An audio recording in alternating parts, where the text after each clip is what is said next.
During Prohibition, many moonshiners and their stills were to be found in the mountains of West Virginia. One particular still was located in Smith Hollow.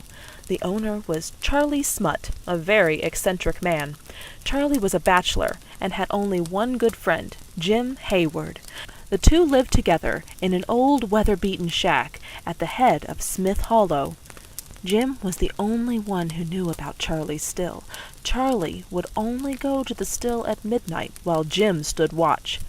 They had an understanding that if Jim saw someone coming, he would whistle like a whippoorwill.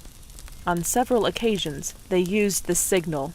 Every night, after Charlie had finished working in the still, he and Jim would sit down next to the oak tree where Jim had stood watch and drink their daily portion of moonshine from tin cups that were camouflaged and hidden each night in a big hole in the oak tree. Jim thought that Charlie always got the bigger portion and was bitter about this, but he never said anything because Charlie wouldn't let him have any more liquor. Jim was becoming very old and feeble. On a snowy and windy Friday night, he suddenly passed away.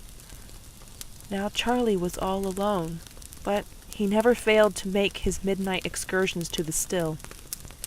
1 week after Jim had died, something very unusual happened during Charlie's trip. He heard a very familiar sound, the whippoorwill. Immediately he blew out the light in the lantern and hid. After a few minutes he called, "Jim! Jim! Is that you, Jim?"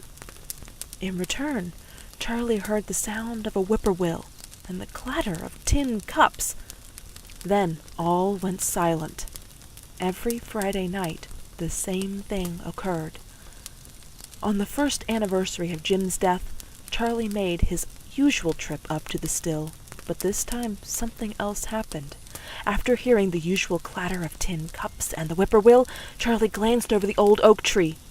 To his amazement, there stood Jim, with his tin cup in his hand.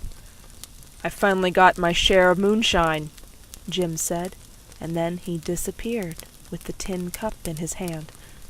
Charlie was terrified and ran to his cabin. But after that time, he never again heard the whippoorwill or the clatter of tin cups, and he never again saw Jim.